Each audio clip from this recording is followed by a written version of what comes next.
नमस्कार दोस्तों, स्वागत है आप लोगों का आजा सर जी यूट्यूब चैनल पर। दोस्तों, बहुत से लोगों के द्वारा यह पूछा जा रहा है कि सर 8वें वेतन आयोग के आधार पर यूपी पीजीटी की पहली सैलरी नई नियुक्ति पर कितनी हो जाएगी।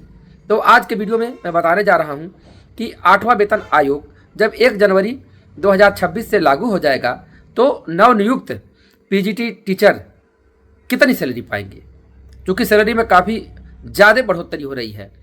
तो यदि आप जानने के इच्छुक हैं तो वीडियो देख करके पूरी जानकारी ले सकते हैं।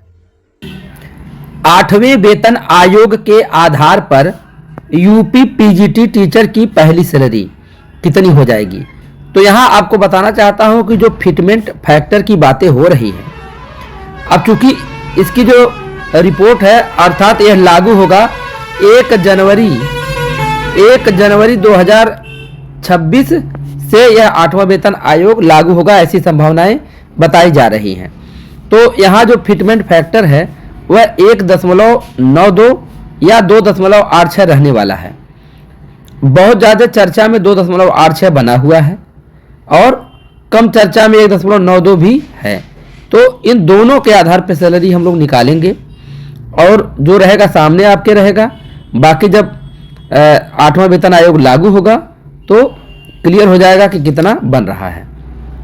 तो यहाँ देख लीजिए, बेसिक पे 47,600 है, जिसमें 1.92 का गुणा कर देंगे तो बेसिक पे हो जाएगा 91,392 रुपये।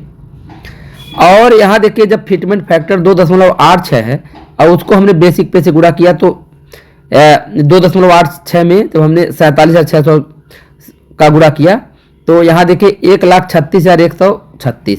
तो यहाँ देखिए बेसिक पे 91,392 आ रहा है, यहाँ बेसिक पे आ रहा है 1,36,136। बात करते हैं डीए की, तो डीए उस समय 0% हो जाएगा, फिर धीरे धीरे बढ़ेगा, साल में 2 बार बढ़ेगा, जनवरी और जुलाई। तो 0% के आधार पे ये 0, ये भी 0 हो जाएगा। मकान किराया भत्ता ग्रामीण क्षेत्रों में 1,870 रुपये मिलता है, तो ये भी बढ़ जाएगा जब महंगाई बढ़ेगी। इसमें मैंने 1.92 का गुणा किया तो 3,590 हो गया। यहाँ 1870 में 2.86 का गुणा किया तो 5,348 रुपया हो गया।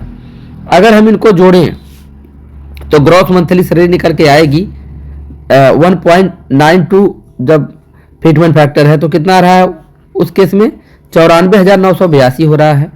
और जब फिटमेंट फैक्टर 2.86 है तब कितना आ रहा है gross monthly salary 1,41,484।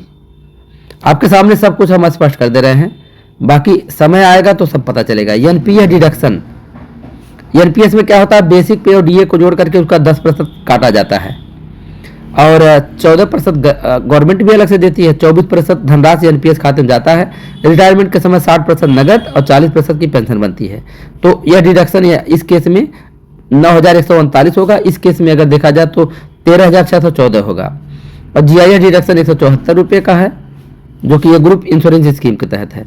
Total deduction यहाँ 9,313, यहाँ 13,788। अब ये डिडक्शन हम क्या करेंगे, घटा देंगे ग्रॉस मंथली सैलरी में। तो इन हैंड सैलरी अर्थात कट करके जो पर मंथ खाते में पहुंचेगी सैलरी, तो यहाँ देखिए 1.92 के आधार पे कितना है 85,669 रुपये और 2.86 के आधार पे कितना है 1,27,696 रुपये। तो अब कितना लागू होगा, 2.86 होगा कि 2.92 होगा कि 2.86 से और अधिक होगा, ये आने वाला वक्त ही बताएगा। तो मैंने आप लोगों को सब कुछ स्पष्ट बता दिया कि इन हैंड सैलरी दोनों केस में, एक केस में 85,669, दूसरे केस में 1,27,696। बाकी अब जब समय आएगा और जब रिपोर्ट प्रस्तुत होगी तो सब कुछ क्लियर हो जाएगा। वीडियो पसंद आए तो लाइक करिएगा, शेयर करिएगा, चैनल पर आए तो सब्सक्राइब कर लीजिएगा। धन्यवाद।